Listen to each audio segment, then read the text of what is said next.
Slow Burn Media and Bill Huffman present a special episode of Who Killed, featuring Nick from the True Crime Garage podcast and Kelsi German, the sister of Libby German, from the Delphi murder case. Our top story this morning happening right now in Carroll County. The sheriff's office and community members continue to look for two missing girls last seen near the Monon High Bridge Trail in Delphi. News 18's Alexis Moberger reports how many have spent hours searching, and they say they will not stop looking until the girls are found. We're just praying for their safe return. 13-year-olds Liberty German and Abigail Williams went missing Monday. The girls were last seen near an abandoned railroad bridge known as the Monon High Bridge around 1 o'clock in the afternoon. A little upset, confused, obviously very distraught. Just worried.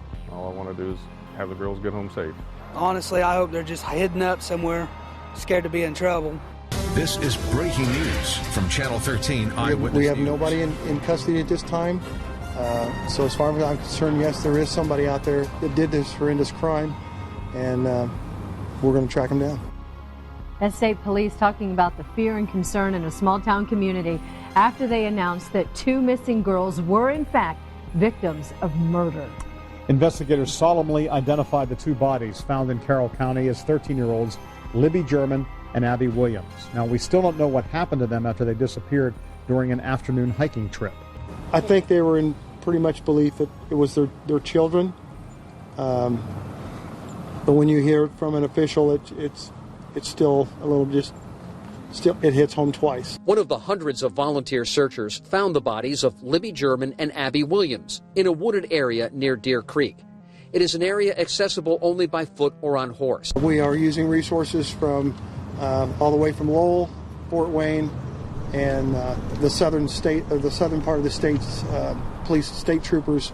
We will stay on the job until it is done. So as far as I'm concerned, yes, there is somebody out there that did this horrendous crime, and we're going to track them down.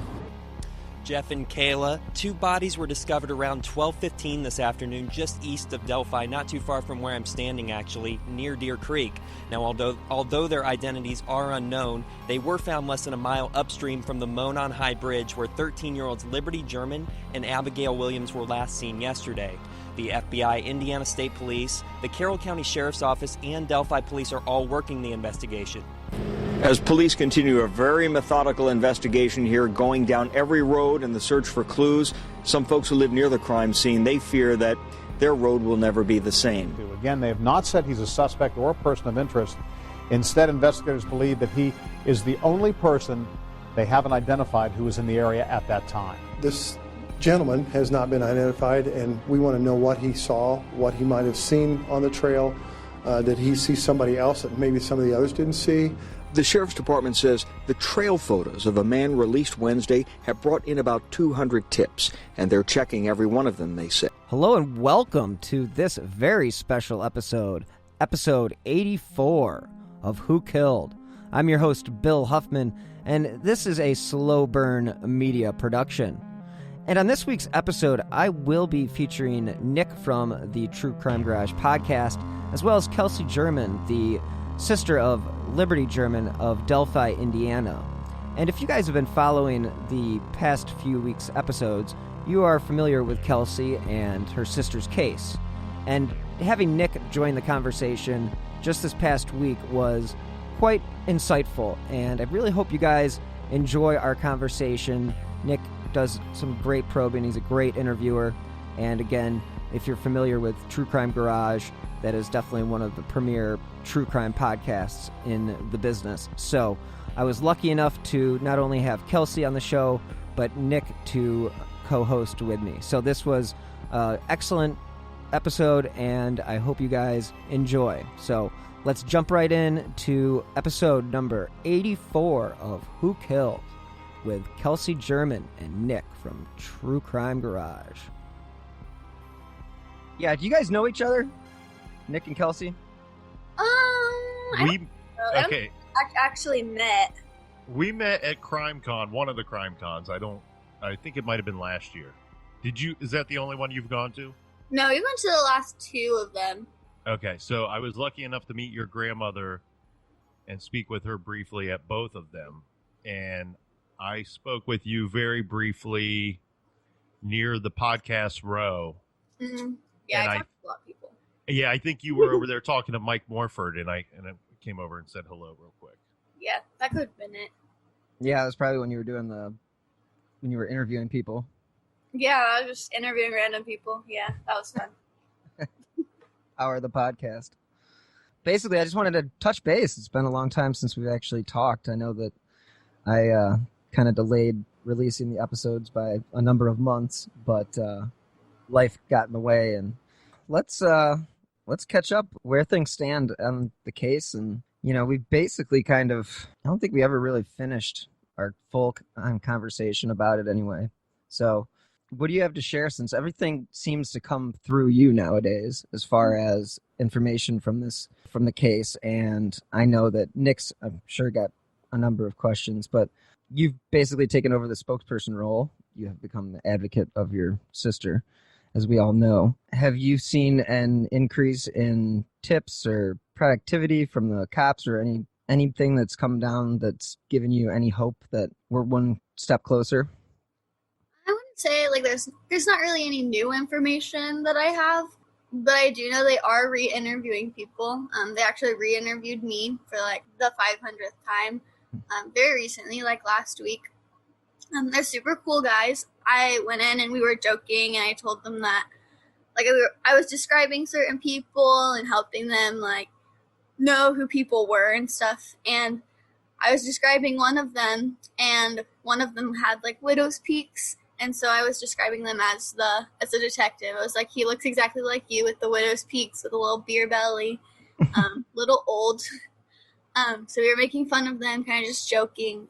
And they were all newer people to the case, I think. I think they were fresh eyes. And that gave me a lot of hope that they're definitely restarting everything, looking at everything fresh. New people are looking at it and just trying to see if they can get any new information that'll help them now. So people could have forgot stuff that they didn't realize was important, and they turn it in now, and that's perfectly fine. They'll just re-interview them. So I definitely know they're working on it, which was exciting for me.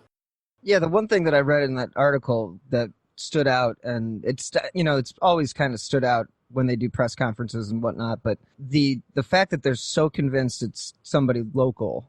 Because, we've talked about it. We talked about it in the first episode, where you wouldn't know this bridge existed if you didn't come from the area of Delphi, or at least traveled in the area of Delphi. So it's so they're re-interviewing all these people. So I'm assuming all these people must be local. Yeah, so they're just going back over the people that they interviewed in the beginning. So they're interviewing me, Libby's friends, my friends, just the people that they interviewed before, to see if maybe they remembered something that they didn't say before because they didn't think it was important. So they're just going back over things, making sure the same information's there, and trying to find something new out of what they had before. Hey, Nick, what were you showing me before? Oh, I threw it across the room. Oh. Podcasting at its finest. That's our newspaper. Look how cool we are. Yeah. Why do you have that, Nick? I'm a subscriber. I have been for quite some time, and to put it bluntly, I'm looking for this guy's face every week in the newspaper. And I know it sounds silly, but I've been doing that for a while. In regards to the bridge, and one thing I kind of want you to hit this home for the people that don't know, not living in that area. You said something that was pretty powerful in one of the podcasts, and it was something that I was thinking before, but it really gave confirmation to it. And what you said was that you have a strong belief that this suspect has crossed that bridge before. That was not his first time that day crossing that bridge. And that goes back to the point of this being a local guy or someone familiar with the area. Could you kind of just expand on that a little bit for those that don't know? Because, one thing that I kept coming across when I was researching the case and the area itself is that while the bridge might be a popular place for locals and maybe for teens, but it's also it's a high enough bridge, scary enough bridge that not everyone that sees it decides that they actually want to cross the bridge. And this guy was moving at a pretty good speed across the bridge, and that gives you some belief that he has traversed that bridge before. Oh yeah, that bridge is terrifying. I had to go to the bridge probably 3 or 4 times before I would actually go across it. And even when I would go across it, I was walking like super slow. I crawled across it the first time. So that bridge is very high, very scary. But people in Delphi definitely do go there. And I know people outside of Delphi that don't know it's there. I know people in Delphi that don't know it's there. So I don't know, I guess, but I just have a very strong feeling that he had to have crossed that bridge before in order to walk across it the way he did. Just in that short clip, it looked like he was walking across it pretty confidently. So I definitely believe it's somebody local that'd been to the area before and knew the bridge very well and knew the surrounding area well. Yeah, the fact that it was a half mile down the bridge where they were found, I would assume that's even more off the beaten path. Yeah, the place where they were found is actually a place that like even I had never been over there before.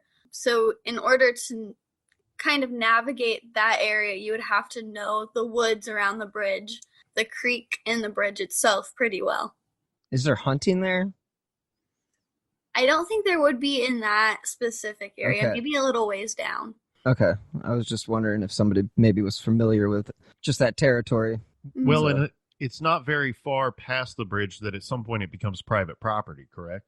Yeah, so once you cross the bridge, it's actually private property already. So there used to be like a fence at the very end of the bridge so you couldn't go anywhere else. But I think over time that just kind of decayed and nobody fixed it. So people would just walk wherever they wanted. But there's actually like a private driveway. And the land back there is owned by one of the houses over there. The people that own that house own that land. And what do you think the motivation was of your sister and her friend that day? Do you think that it was just, we're going to cross this bridge? I believe one of the girls had never crossed the bridge before. What would be the typical young kid MO? To cross the bridge, take a quick pic to, mark the occasion, and then turn right around and head back? Oh yeah, so you can cross the bridge. There's actually like a tree. If you go down the bridge, you go down the hill and you turn to the right. There's a like tree with hanging shoes. It's kind of creepy, but people will go down there and take pictures of it. And that's a place me and Libby had visited before. So a lot of times they'll cross it and walk the little driveway that's down there and then just turn back around and go back to their car or back to Freedom Bridge or wherever they're going. But it's just something fun to do. Go down and take pictures, turn around, and start over. How long of a hike would that be? I think to get across the bridge for me took about 5 minutes. And then to get to the tree would probably take another 5 minutes and then back. So, I mean, altogether probably half an hour. So, but they were going to be there for a few hours, though. That was the plan, at least, right? They were going to be there from about 1:30 until 3:30-ish. Okay. And it wasn't so much a set time, a set ending time. It was more whenever they could be picked up. Is that right? Like, so whenever my dad was done taking pictures for my grandma, he was going to go there and get them. And they knew it wasn't going to be very long, so probably just a couple hours, a little less. In that article, too, they also talk about how they at first didn't think it was they didn't take it as a kidnapping or anything like that, that they maybe just were lost. And I mean, I assume that that's what the best case scenario was. And did you feel that way as well, or did you think that something nefarious had occurred before, you found out? In the very beginning, we were all kind of thinking that they'd gone across the bridge and gotten hurt. They dropped their phone, they were trying to find it, or they got lost somewhere out in the woods. Our first thought was just to keep thinking about the best case scenario. We didn't ever imagine that was what was going to happen in the end. Would it be easy to get lost there? I think if you stay on the trail, it wouldn't be super easy to get lost. If you got out in the woods, you definitely could get a little disoriented if you didn't know where you were. Just because once you get to a certain point, you can't see the bridge anymore, so you don't really know where you are. But I don't think you would get lost if you knew the area. Are there a lot of like, I know this is a stupid question, but like when I drive across Indiana, it's just like, a lot of fields, a lot of, I mean, is this like a tree-lined hillscape area, or is this more rolling hills than what is up north? I wouldn't say a lot of rolling hills, but it's not as flat as the other parts of Delphi. So most of Delphi is a bunch of cornfields and bean fields. That's about it. But our trail system is lined with a bunch of trees. So you're surrounded by trees. You can't really see the cornfield. You can't actually even see the water from most of the trail. But once you get like to a certain point on the trail, you can see that kind of stuff. It's just not. So it's kind of like in a valley. So like there's two hills surrounding the water, but they're not like huge mountains like you see in like Tennessee or something. It's like bigger than what Indiana's used to, I guess, or what Delphi's used to. Okay. I just was wondering, just especially with it being, a 60-foot drop from the bridge. So I was just wondering and how that all worked. So yeah, so one side's actually taller than the other. But I do think once you like the bridge going straight, it does go down pretty far over land for a little while, and then it goes straight into the land at the other end. That leads into a field where there would have been like a railroad would have went through there and back out into a bunch of cornfields. And that bridge goes over Deer Creek? Yeah, Deer Creek. And have you ever, on the opposite side of the bridge, have you ever crossed that little portion of Deer Creek there, which they call Deer Creek, but it's a river, right? Well, it's the Deer Creek goes into the Wabash River. Okay. Yeah. How big is it? How big is the river? Yeah, how big is the creek? This Deer Creek. I mean, I think Bill means how wide at that portion. Yeah. On the other side of the bridge, not the full history of this river. That's a lot. I'm not that knowledgeable. I think I just was wondering if it was like a little creek or it was like a 60-foot wide river. It kind of looks like a river, to be honest, when you're looking at it. Okay. But I think that part is man-made, so I think that's why they call it a creek. Gotcha. Well, I just sound like an idiot then. That's okay. It's fine. We all ask silly questions. Hey, you're in school. There's no such thing as a stupid question, right? Exactly, but there are silly questions. Well, thanks. Throw me under the bus. Is the ballpark, is that completed? It's not completed, but they are en route for finishing it by next summer. Or maybe not completely finished, but finished enough that we can hold a softball tournament. So we do have the amphitheater. They got the well and the septic system done, and then they're working on the walking trail. So is it active? No, there's can't really go there and do anything right now. They're still working on like the softball fields. And how's the fundraising coming? Pretty good this year. Unfortunately, with all the COVID stuff, we just can't plan anything.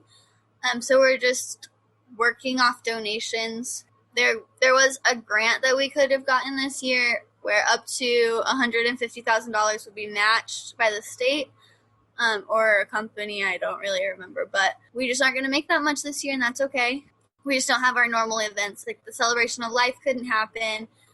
CrimeCon still is kind of up in the air. So we're just working with what we have. And even once it's completed, this is an area that they can add to and do whatever with for long term. Yeah, so there's still space to add more things. I'm still pushing for a dog park so I can take my dog there all the time. But also there's more land surrounding it that they could buy if they wanted to add on to it in the future. So the amphitheater, what's that going to be used for? So they're planning on holding like band concerts, things that the school wants to do, like they can put on plays there. Also, if we do like the celebration of life there, we would have like concerts. So our first celebration of life, we had Levi Riggs, which is like an up and coming country singer. He came and he had to stand on. We had somebody donate some trailers, and he was standing on a trailer doing his concert. But now we'd actually have a place for him to play, which is pretty cool. So that's what we plan on using it for. And there'll be in front of that, they're putting our pavers that we did in memory of people who have passed away too soon, people's loved ones. What's the name of the park going to be? Abby and Libby Memorial Park. What a perfect way to memorialize them. Yeah, exactly. Which did they both play softball? Libby plays softball since she was very young. And I believe Abby was getting ready to play her first year there. Oh, that's cool. Well, that would definitely be a nice way to always be able to go and keep them in your mind. Now, is there going to be like trails and stuff there as well?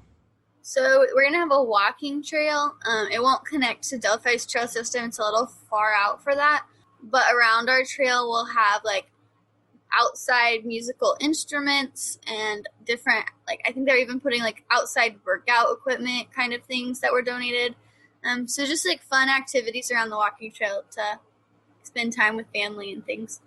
I was impressed with the whole plan when I heard about it at CrimeCon, and I'm glad to see that it's continuing to move forward. And I think the last time we talked, they had gotten the stadium lighting, and I'm assuming that's all been installed. And it's not quite installed. It's actually laying on the ground out there. Oh, but they had to COVID. get it. Exactly. But there was a lot of underground stuff that had to be done. A lot of behind the scenes things that had to be done with the state. So every time you do something, you have to go back and send it to the state, and they have to approve it before it can be done. So it takes a long time and it's a lot longer process than we anticipated. But a lot of stuff has gotten done this summer because with COVID, all of these companies that are donating their time and money to help us build this park have had a lot of free time. So they're able to help us more. So that's a good part of it, but unfortunately we can't put up the lights until we have the rest of the stuff ready at the softball fields, but they're sitting there waiting, ready to go up. It's actually really amazing to think about it that, 100 years from now, that park could still be here and entertaining families in the community. And I mean, just to be a part of that, you being involved in that's something that most of us never get the opportunity to have that be our life's work.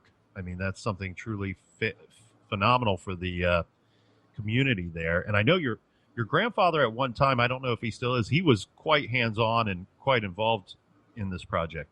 Is that right? So it's a lot of my grandparents and Abby's grandparents doing it. I don't really work on it that much. I'm just knowledgeable so I can talk about it on podcasts, really. But they spend a lot of time out there. I know they go out there. My grandpa went out at least twice a week this summer to mow the grass and put down grass seed because they're trying to get it to not look brown and gross. Right.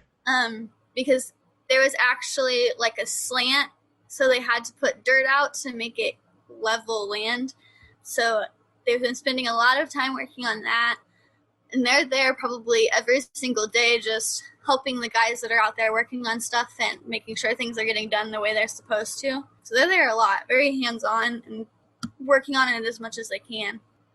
What was your reaction? So first off, I kind of just picture Mike Patty out there pointing fingers and barking out orders to everybody. and that brings me a lot of joy to think of that. But what was your reaction when, unfortunately, the girls were found, and then in a relatively short period of time, in just a few weeks, the real BS chatter of the people hide behind their keyboards and their computers and saying the bridge guy looks like Mike Patty? I mean, how do you process that? What are the emotions that, or the thoughts that go through you when you hear something like that or read something like that?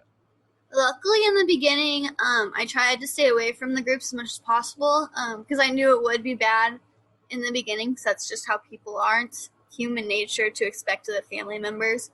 But once I kind of like started reading it, I was like very saddened to hear that somebody that doesn't even know us could say somebody I love so much could do something so awful. It was hard to cope with. My grandpa was like, just let them talk. They're idiots. They'll be fine. They'll get over it. And when the truth comes out, they'll realize that they're idiots. And that's kind of how my grandpa's been the whole time. He was like, the police know the truth and we know the truth. And that's what matters, really. And that helped a lot, that even though my grandpa was being slammed time after time for months, he was able to stay strong through it. And that's how we got through it. We just kind of leaned on him, and like if he could deal with it, the rest of us kind of had to too. There were times that we wanted to like scream at these people and tell them how stupid they were, but we kind of just made our way through, and eventually that part stopped. They realized that there was no way it was possible, and they went on to new people. Right. It's amazing how strong of a man he is, and just how intelligent too. I mean, one's character is best judged in a time of tragedy, and there is no bigger tragedy than this. And to see how you and your family have held up and conducted yourselves, even with people firing shots at you, is absolutely amazing. When you see, I'm looking at a little picture over here on my clipboard that's been there for a long time, and it's something that I cut out of the comment, and it says "Justice for the Girls," and it has the 4 girls that passed away in November of 2016, and then it has your sister and Abby on there as well, and then to the right of that it has the bridge guy, and it says, "Who is this man?" Could you take us through your thoughts and feelings about when you see that picture, or when you saw that picture for the first time? Because you got to be conflicted as hell, right? You're like, I want to recognize this man on some form because I want to bring justice to the girls. But in another way, you don't want to recognize the guy, right? Because you don't want it to be somebody that you know. Yeah, so the first time I saw that picture, I was actually sitting in Spanish class my junior year, and they showed it during a press conference. We weren't supposed to watch it in class, but my teacher was like, we're going to watch it anyway because Kelsi's in here and she's going to watch it, and we don't want her to watch it alone. So we all sat there and we all saw it together, and I remember staring at the screen and all 25 sets of eyes just looking over at me to see what I'm thinking, like what I am showing physically, outwardly, and if I was going to say anything. And I remember, like, I didn't have anything to say. I didn't know how I was feeling. I don't think I knew how to feel at the time, other than I was incredibly proud that my sister did what she did. And then I had time to process it, and I was like, wow, that's the guy that did this. And then I found myself looking at every single older man around me. For years, I still do it. I watch every person around me so much closer and think about that picture so much. But yeah, I was in disbelief when I first saw it. It was kind of a crazy feeling to think that she did that, but then also I know that she would do something like that. But it was also scary that we didn't know who it was. And when you had the first picture, what was your thought on the age of the suspect? When I saw the picture that my sister took, or the video, however you want to put it, I was probably thinking probably 30s to 40s, because it looked like an older person, and it made sense with the sketch. But thinking about it now, I guess I could see it being somewhere in the middle, between the younger looking sketch and the older sketch, somewhere in the middle there. Yeah, because it does seem like there's a lot of disparity as far as age goes from the first to the second. I mean, one looks like a buff 20-something-year-old, and then the other one looks like a frumpy 40-year-old man. Yeah. Yeah. Yeah, definitely. But I definitely think it's going to be somewhere in the middle. So I think the current age range is 18 to 40. And I think once we find him, we're going to find that he's probably I'm gonna guess in his early 30s, maybe in his like late 20s, but I guess we'll see. Yeah, I feel like from the first video, he definitely appears older than what later analysis proved. I think that's what their explanation for the second sketch was, and I think we talked about that before as well. And Nick, what was your thought about the disparity between the two sketches? Well, to be honest with you, I was shocked. I kind of wondered at first well, what information do they have that's not being released that has now changed the look of this individual and the age? I mean, the disparity between the age was kind of the biggest shocker to me, because I'm the same way. I was looking at it going, this is probably somebody in their late 30s. And then the new picture comes out and I'm like, that's a young man. That looks to be a young, and you said buff, yeah, like probably early 20s or something. And then the internet went crazy and everybody was looking even at former high school students there from Delphi, and anybody that had a hairdo that looked like that, their name was getting blasted all over the place. Yeah, that was really crazy. Especially when they released that picture, I was away at college. I wasn't anywhere near Delphi, and all of a sudden I was getting sent pictures of all of my friends. I'm like, these people, like, yeah, I know them. I don't know what they were maybe doing that day, but these are people that like I'm close with. There's absolutely no way they did it. I don't even think that they really knew Libby, but I just thought it was so crazy that now that this sketch was out, people were looking at people that I knew. Like I didn't really know these other people that they're releasing other than my family members, but now they're saying, like, this random web sleuth, they're trying to say it could be one of my friends. And like that was the craziest part of everything that came after that new sketch. Yeah, I've noticed on Twitter, there seems to be a lot of people that have their own theories, and obviously you have to defend some of that stuff because it's ridiculous. And some of the names that they throw out there, I mean, better than anybody. Didn't they accuse? I mean, there were some crazy accusations out there. I mean, just wild accusations that you pretty much had to shut down. Oh yeah. One of them was like, I was pregnant with my uncle's baby, or Libby was, or my uncle and my grandpa did it together. I could go on for like hours of the crazy rumors. Real disgusting stuff. Yeah. Like awful. And I did shut some of those down.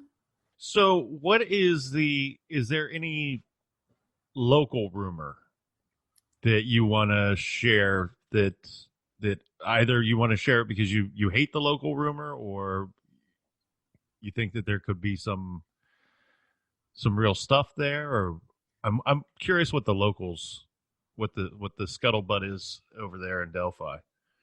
I would be curious to hear that stuff too. I don't think anybody local would actually talk to me about that kind of thing. I've never heard any rumors that I know of.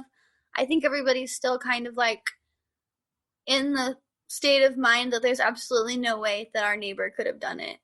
Or like, there's absolutely no way that I could know the person that did this. There's no way anybody in Delphi did it. And that's just kind of what everybody's thought process has been since the beginning.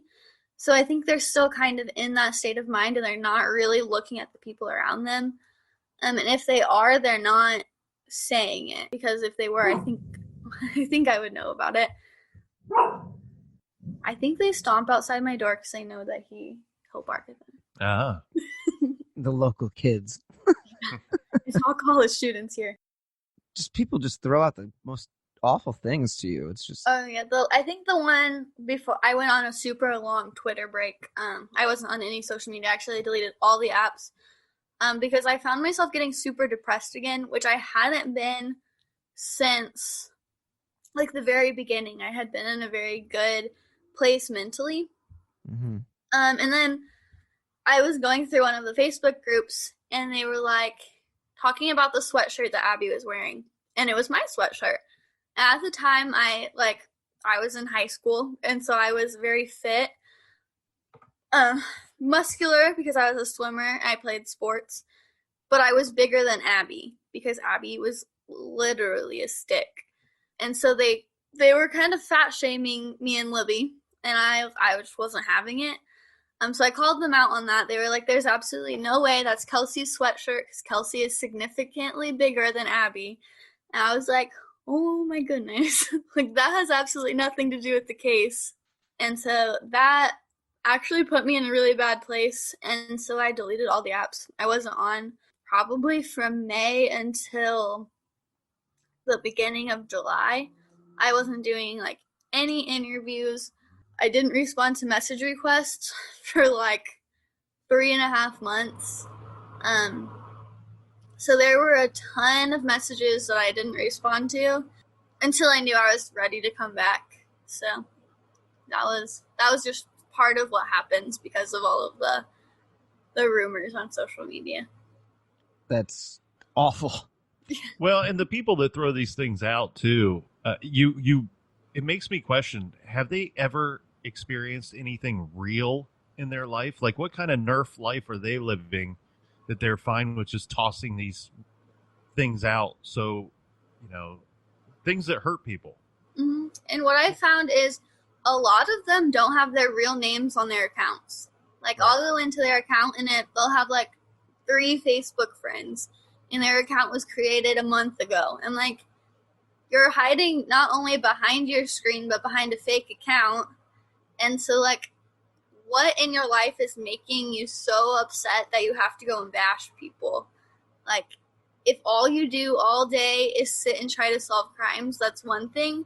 But, like, you have to sit behind a screen and do it in this way, like, saying these kinds of things is just not healthy for you, but hurtful to other people. And far from productive to finding any resolution in the case. Exactly. I found what I was looking for in regards to what we were talking about on Twitter, and I'm not going to use his name because I'm not going to do that, but something about a youth pastor, and this, it's like the guy's, tweets like, it's got to be this guy. And you're like, he's never provided an alibi. And you're like, how the hell do you know he didn't provide an alibi? Yeah. Right. Yeah. So tell me, like, I'm just because he's not telling you, like, I know who the youth pastor is. He's the youth pastor at my church, actually, and I graduated with his daughter, and one of his kids was in Libby's grade, or close to Libby's grade. And so now, like they're saying all these things about people I know, and I'm like, I know that they didn't do it. Like, I've talked to them. Like, I know these people personally, and, like, if they had done it, they would be caught by now, because I know they've got turned in before. And so, like, these people come out and they're like, he hasn't provided an alibi, or he hasn't told anybody where he was, or he's not coming out and defending himself. And I'm like, how do you know he hasn't talked to police about it? How do you know he was in the area? How do you know any of these things you're saying are true? And why are you just coming out and blatantly accusing people of doing this stuff? Why don't you just turn his name in and let the police do their job, is kind of my stance on it. But a lot of people just won't do that. They want me to know that they know that it's this person.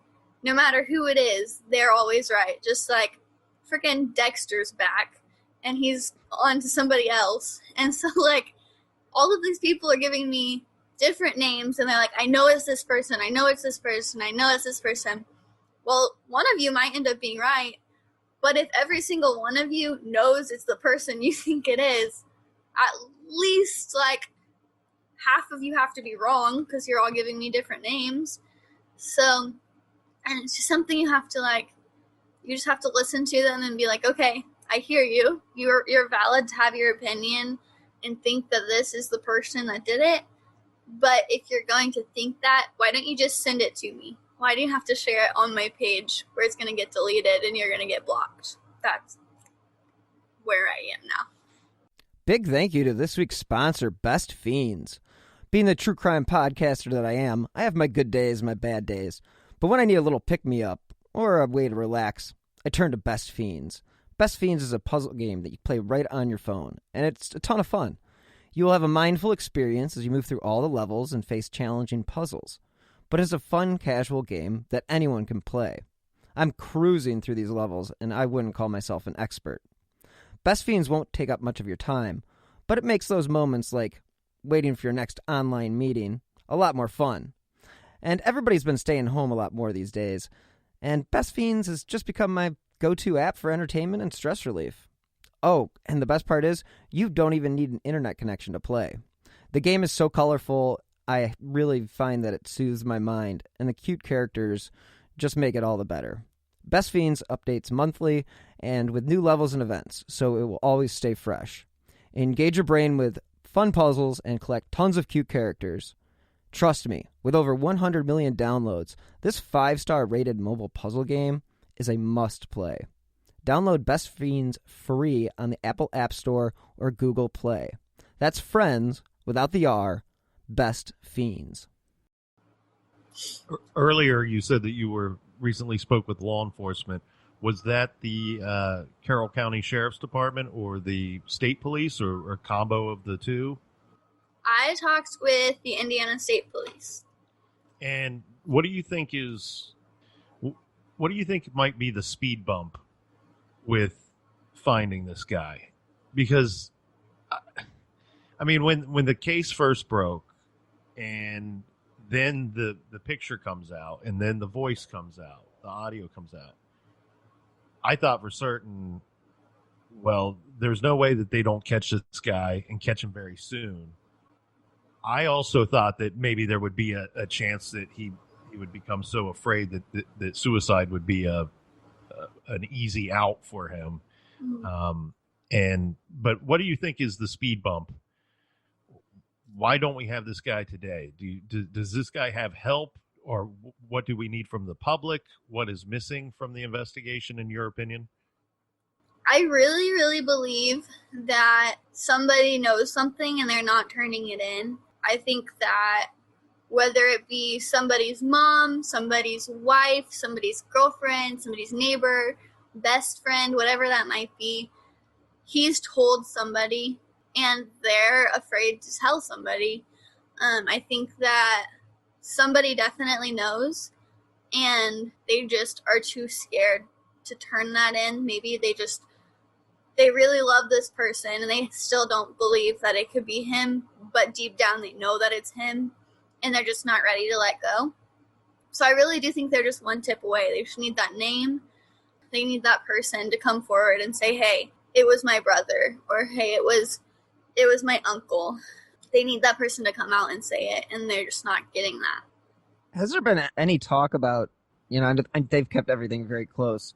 In the article from last week in the Daily Mail they talked about, the former agent on the case talked about how it was such a unique crime scene. It was so unusual than anything he had ever seen before. Did they ever say that they have DNA, or is it also being held back? I think that a lot of that stuff is being held very close to the vest. I know the Indiana State Police won't come out and say that kind of stuff, but I know that our Sheriff's Department has come out and said a few things, but not directly saying that they have DNA. I've heard that they do. I've heard that they don't. I've heard that they have very little, not enough to do anything with. I've also heard that they have, maybe a partial fingerprint, I think was in one of Tobe's articles. But I don't think they've ever come out and really said, we definitely do. I think it's always been, we can't confirm or deny that we have this information. And I think that'll probably continue to be held close to the vest until the case comes to a close. Yeah, I figured that. It just was one of those things that, you always wonder, and everybody's always so worried about whether or not they have DNA or don't have DNA. And And I think that's something that, yeah, it would be interesting to know, but how is that going to help a web sleuth figure out who did it? And everybody's so, eager to have all of the knowledge. I am too. I can't wait to be able to say, yeah, I know who killed my sister. I know how she died. And I don't have to keep fighting the way I'm fighting now. I'll always continue to advocate for her, but someday I'll have that knowledge and I won't have to keep fighting. And so I look forward to that day, but we don't really need to know right now. That's not going to help me in my fight, and so I don't think that'll help anybody else in their fight. That's just information that the police need to know, and that if they have it, hopefully they're using it to their full advantage and figuring out who did this. Do you know if they took down personal information of the people that volunteered for searching for the girls? They took down names, phone numbers, that kind of stuff. I don't remember signing a paper myself, but I've seen pictures of a paper, so I do believe that some people signed it. I also probably could have signed a paper with my name on it and don't remember it. So I think that they did, but all of that's just super blurry still. I would hope that they did. I would hope that they were organized enough to know that, like, typically they do revisit the crime scene, and he was helping us with the search. He was probably there somewhere. I'm sure he was in one of the groups that wasn't anywhere near High Bridge, or maybe he was in the group near High Bridge. I don't know why he would be stupid enough to do that, but also I can never really imagine a murderer being really that smart. So I guess, I don't know. I hope that his name is on that list somewhere, and that if it is, they're going through every single person on that list.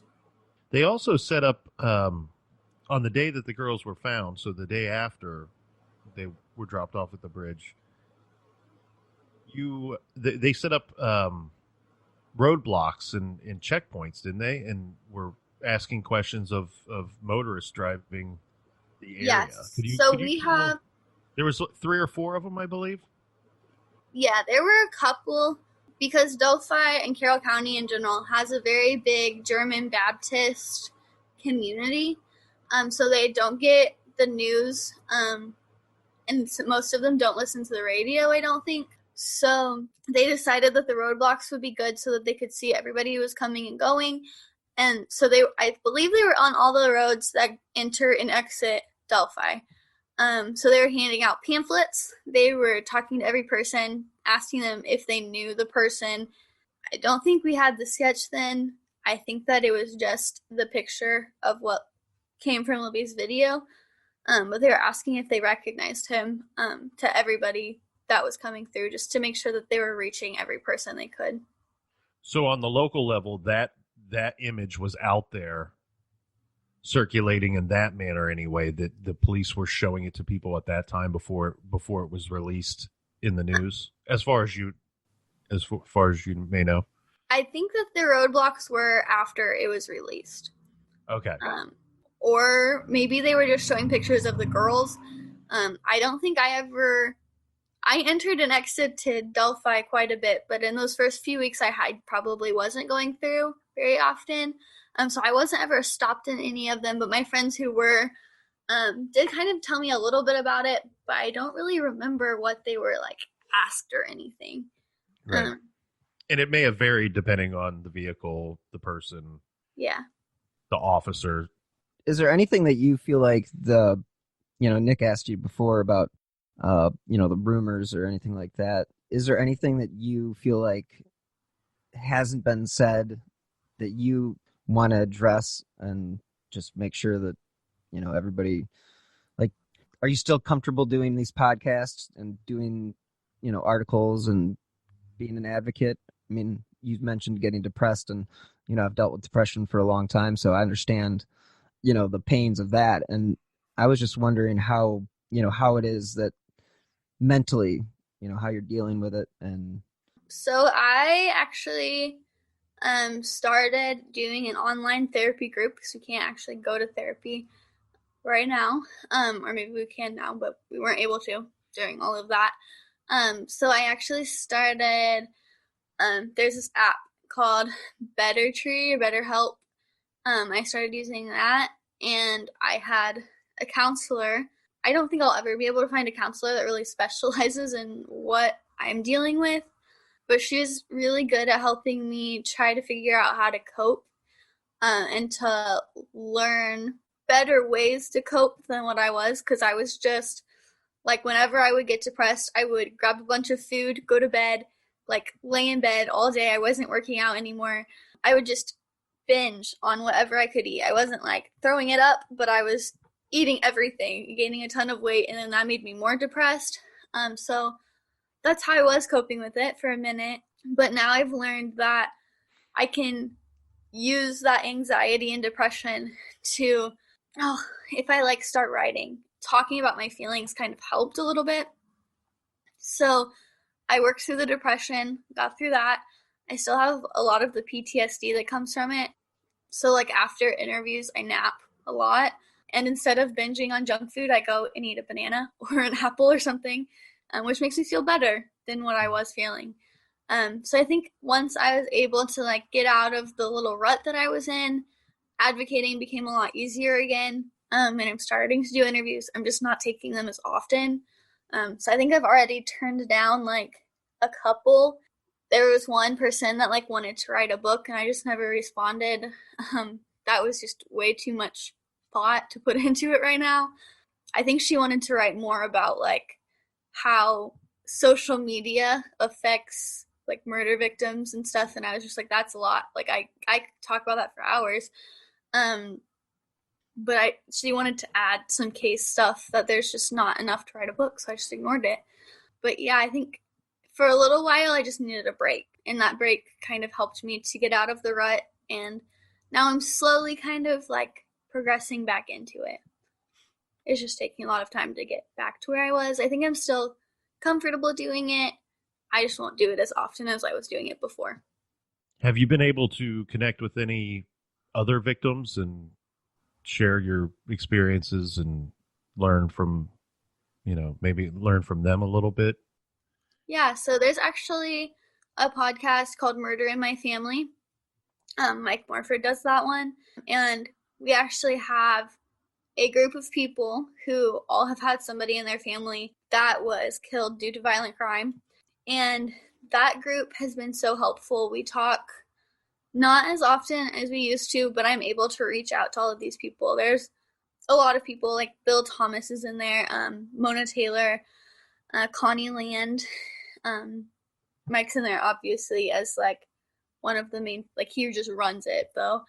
So there's a lot of people in there. I know Drew Collins, who is the Iowa girl's father.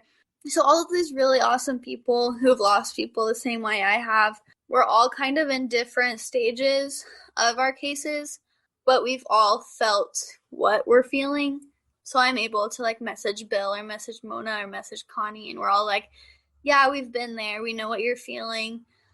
And here's how we coped with it. Here's how you could kind of use that to help you maybe. And I try it, and if it doesn't work, it doesn't work. I can try something else. But it's awesome to have all of these people on your side.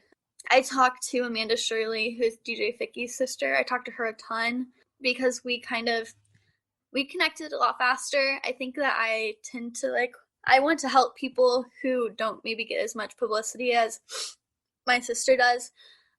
So I talk to these people all the time.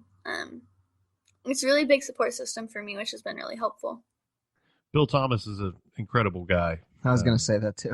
Yeah. So that's nice that he's in that group. And Bill Huffman and I enjoy Bill Thomas very much. But yeah. I'm wondering, in that group setting, does he allow anybody else to talk? Or does Bill Thomas just talk the whole time? No, we don't really, we do emails back and forth mostly. Okay. Are they like 20 pages long? Yeah, kind of. No. No, I'm just kidding. Bill's he's just one of those guys. If you get on the Zoom with him, it's like your Monday's shot. Yeah, he'll talk for hours, but it's okay. I enjoy talking to him. Mm-hmm. He's great. He's been going through this for years, so he knows exactly what I'm going through at this point of not knowing. And he's able to help me through that. And he helps me more on the advocating side because he's had to advocate very strongly on his own. So he does kind of help me a lot more with that than the emotional part. I tend to go towards the more older women kind of thing. I guess as a mother kind of is what they are to me more than sisters. But I talk to them a lot more than I talk to Bill or Drew or any of the men in the group, just because I think women tend to understand emotions better. Like, I know that sounds very sexist, but it's No, true. that's right. It's not sexist if it's right. I've been in therapy for 30 years and I still don't understand it. So yeah, you're right. Yeah, so like I just like connect better emotionally with them, and then I talk to the guys a lot more when I need somebody to help me like decide what I want to advocate, because they're able to think more logically than empathetically, I think.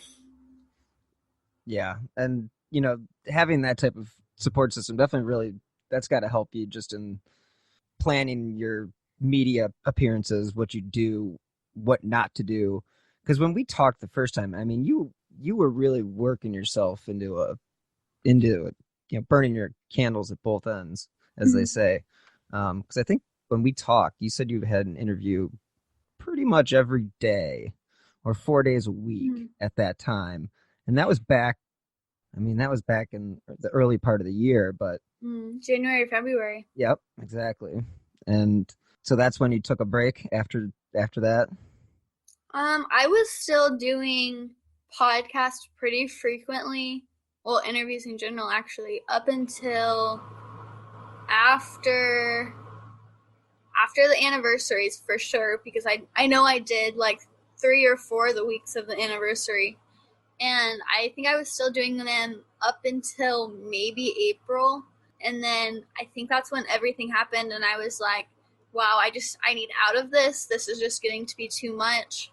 And I think I was overworking myself with school and work, and then my second job, which is advocating for my sister. And so after a full day of work, I would come home and I would spend all day trying to get new podcast interviews, which was fine. Like, I could schedule them and I would have the rest of the day, and I was okay with that until I kind of started to get really worn out and people were irritating me. And I'm normally a very patient person and I could handle all of these really stupid idiots all the time.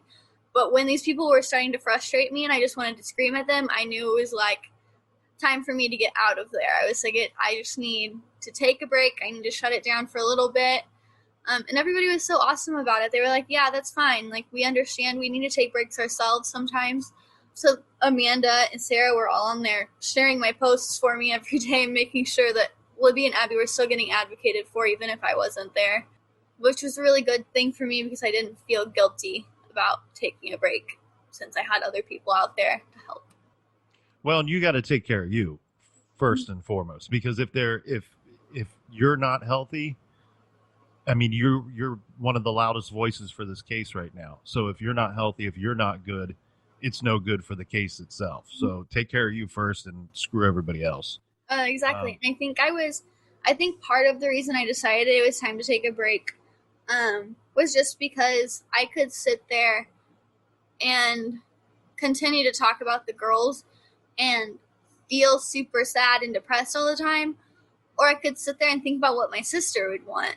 Like, would my sister want me to sit here and be sad all day? Would she want me to be depressed and worried and binge eating because I'm stressed? Absolutely not. She would want me to be out there living my best life and enjoying college and making friends, rather than instead of staying at college and enjoying my time there, I was coming straight home and doing podcast after podcast and not talking to anybody. I wasn't socializing. I wasn't joining clubs. I wasn't doing anything because all I did with my free time was do podcasts. All I did was do interviews with news media because that's what they wanted. They wanted to hear about the case. They wanted me to keep advocating because I was becoming such a strong voice for the girls, which was what needed to happen. I needed to be a strong voice for them. They needed that. And they deserve that. They deserve justice, and I'll continue to fight until I get it. But I can't be that strong, independent voice for them if I'm not mentally there. If I'm depressed and sad and fighting my own battles, I can't continue to fight for them the way that they deserve. So I took a break, and I'm better now, hopefully. I've learned that once I hit that limit, a limit before I hit the limit, really, not to over push myself. and to take a break when I need it and not to spend all of my free time advocating. Like, take time for yourself, go camping, go on vacation, put your phone down. Has really helped me to continue to be that strong advocate without overdoing it. Yeah, it's funny that the difference between our conversations from January and February about that. Like, you talked about, you'd be at a party or a family function and you'd be tweeting with your friends or, victims' families or whatever. It was just like, yeah, you can see how that just could become overwhelming, and just, the whole thing, like you said, you went to school originally to be or wanted to be a journalist until you realized the shady side of journalism. Yeah. And yeah, that's not any good. But you've been able to change course a couple different times, so it's good to see, and it's good to see that that you did take time out for yourself, and literally, like you said, you got rid of everything and just put the phone down. And just like Nick said, if you're not healthy, the case isn't healthy. You are the voice of Abby and Libby. So. And I don't think you can help people if you're not helping yourself. And I think a lot of learning that came from my psychology classes, really, because my professors were always like, if you're not mentally healthy, you're not going to be mentally healthy for school. And whenever they would say that, I'm like, wow, like, I think that can apply to life a lot too. If you're not mentally healthy, are you really healthy at all? You have to take care of yourself first. And if you're not taking care of yourself, nothing you do is going to be worthwhile for you. You have to keep putting forth the effort to take care of yourself in order to keep moving on in life and going on and coping with different things. And coping is part of life, but you have to be able to mentally get through that coping process. And the coping process could last years, but if you're working through it and not spending all your time like sobbing about it and pouting, and you're putting effort into getting better, you'll get better and you'll be able to continue to do all of the amazing things that you can do. You just have to be mentally healthy in order to do that. And you said earlier that you like helping some of your friends, your new friends that are, family members, they are victims themselves, and spreading the word and getting their cases out there, that ones that have not received as much coverage as the Delphi case. I would love to help in any way that True Crime Garage can. So if there are any cases that need coverage, if you want to send that information to Bill and or anything at all, we would be very happy to tell the stories. Oh yeah, I can give you a full list.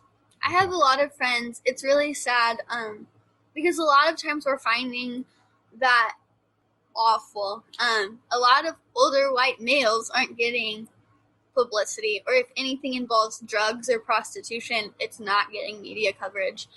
So we're trying a lot of different things to get these people coverage, but it's just not happening because of who the victims are, which is terrible to me, but it's something that we really don't understand. It's just what the media perceives as important is different than what we perceive as important. So I really believe in the advocacy part on, like you mentioned, the drugs and the the sex workers not getting the publicity. Mm-hmm. And it's understandable from the media perspective, as far as they've got this, it opens up a bunch of different avenues that they don't want to necessarily deal with. That's why you have to have certain people to advocate for those people, like the Atlantic City Four, or I've done a number of cases like the New Bedford highway killer. All these people were either into drugs or into prostitution, and it's just like, in all the cases and all the research that I've done, is it's like you'd recognize the lack of police commitment towards actually finding answers. And it's annoying because, one, if you've got a killer out there, my cat is literally eating my hand right now. Sorry. It doesn't matter who the victim is. It shouldn't matter who the victim is. Everybody deserves the same amount of help, in my opinion. I just feel like it's a shame when people aren't treated fairly because of maybe their profession or their drug habit or addictions. Yeah, so like there's two cases that I advocate for a lot. I don't share as much about one of them as I do the other, just because she doesn't share as much. I don't think I share whatever she shares though. First, I advocate for Amanda and her brother who was killed, DJ. He had a really big drug problem at one point in his life, and I think he was finally getting over it. But because of that drug problem, the media won't share his story, which is a very sad case. And then there's Connie Land, who's advocating for her daughter Sydney. I don't think that she was ever involved in prostitution, but I think that somebody was trying to get her to be involved in it. And because of that, somebody shot up the house. They're pretty sure they know who did it. He went to jail for another crime, and then got let out on parole. So that's the case we're advocating for a lot right now too. But that case has zero media coverage. Like, you wouldn't find very many like news articles about Sydney if you looked it up. Yeah, I met her at CrimeCon in not Orlando, in New Orleans when she was advocating there. And yeah, she's very passionate. Yeah, she is, and she's one of those women you wouldn't want to cross. Like she can be a little scary. Like not in like a bad way, but like she's so strong about advocating that like she's like badass. Like, it's awesome. Like, I would want her fighting for me. Yeah, like Nick, you guys do a lot of, you do a lot of unsolved cases. And I mean, how do you feel about, some of the coverage that some of these cases don't get? Well, it's difficult because, as you said, you want everyone to have a voice, and they should. And the other troubling thing is that there are so many unsolved cases out there that, yes, the media does have to kind of pick and choose. They can't cover all of them. And so the media wants to present a story where the victim is likable. Mm-hmm. And I get that. But at the end of the day, we covered a case, this guy, he was a drug user, drug pusher. But at the end of the day, he doesn't come home to his family. He still has a family. He's somebody's child. He's somebody's father. And, those stories, I believe, need to be told as well. I also think, too, with a lot of times with those types of cases, there's potentially more leads. And I mean, you don't have to go very far to find a bad person that they may have been associated with.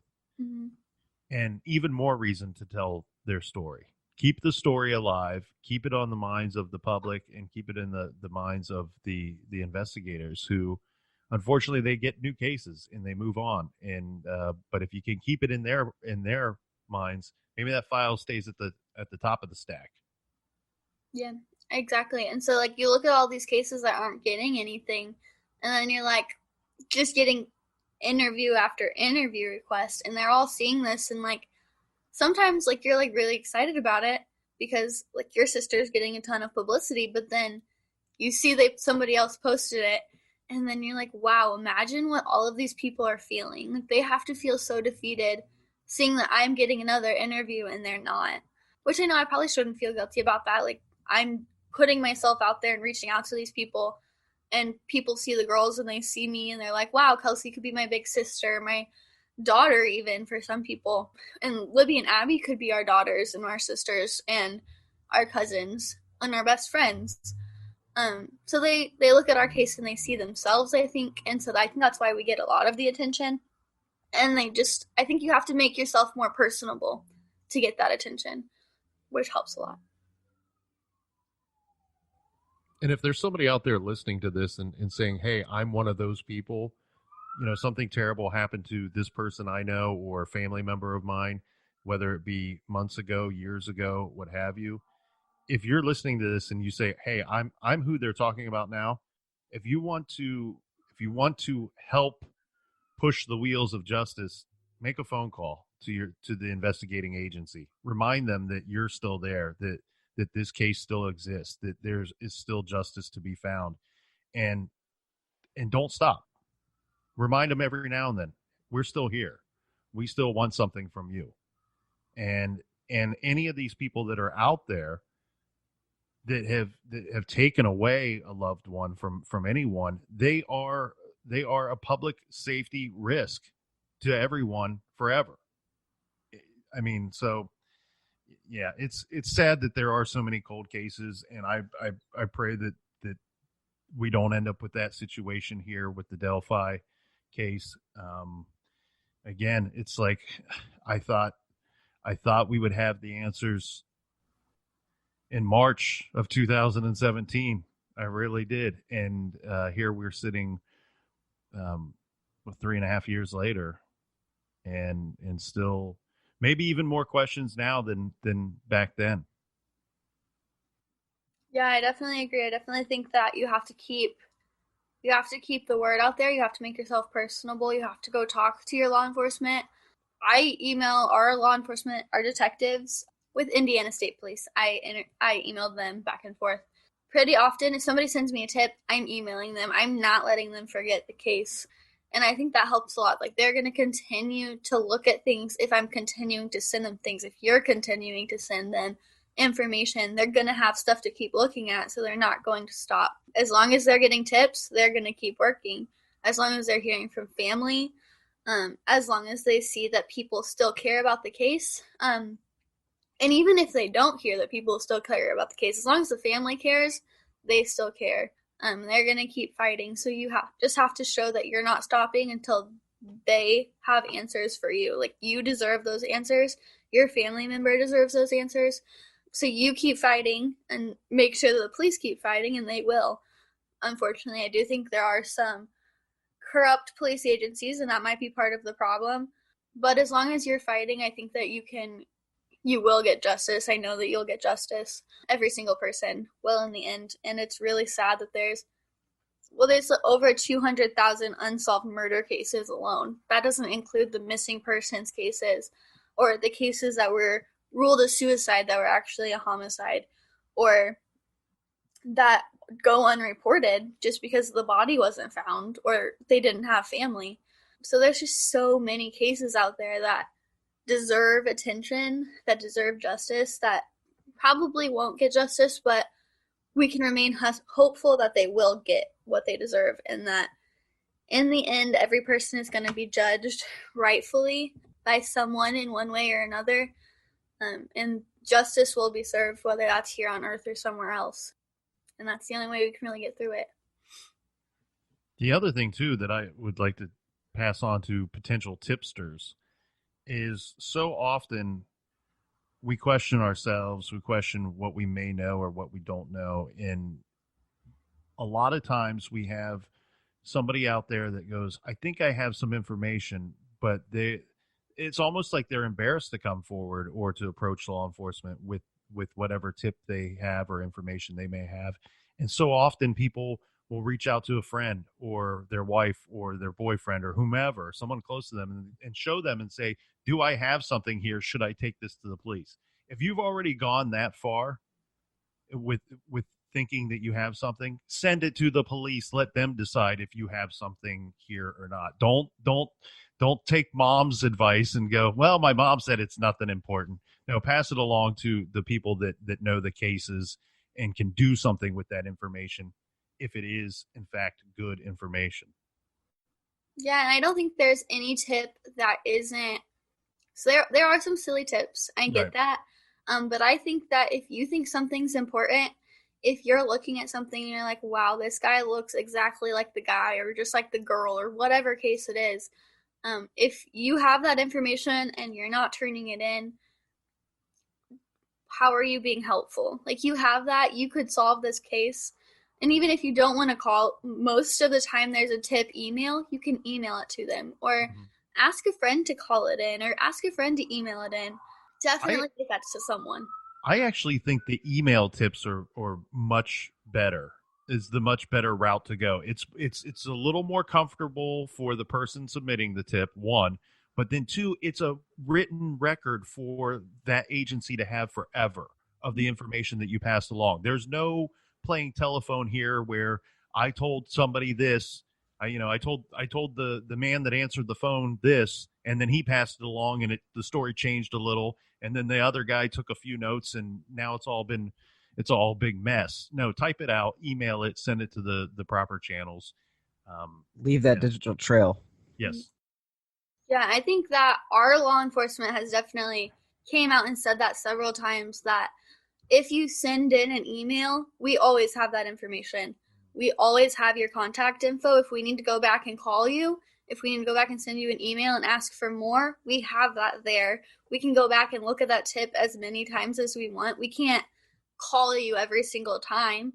We can't call you at 2 a.m. when we're working on this and say, what did she say about this, or what did she say about that?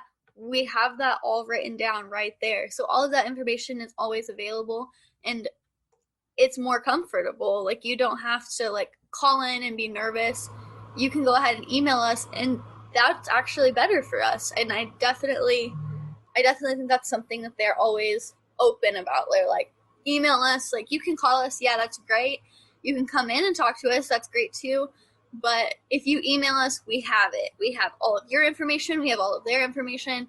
Everything that you want us to know about this person, if it's in an email, we have it. And I think that's really awesome. A really awesome tool for them, a resource for them to continue to look at that tip if they need to.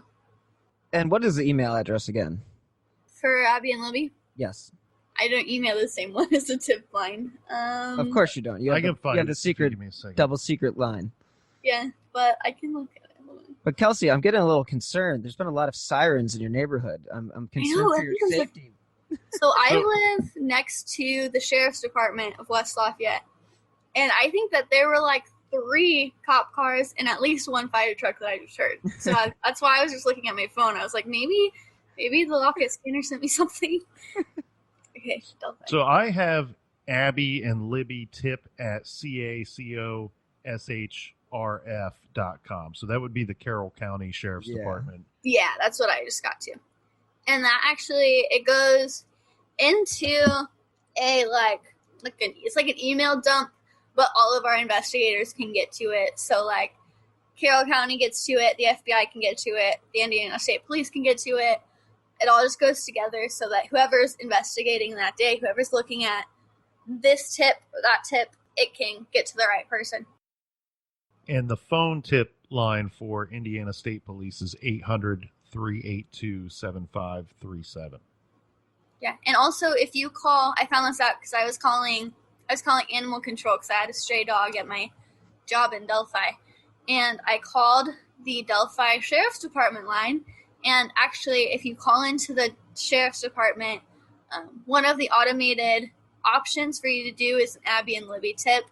So if you don't know that number and you have the Delphi Sheriff's Department number, you just click, I think it was number 3, and it'll send you to the Abby and Libby tip line. Well, that's pretty sophisticated, and at least it's definitely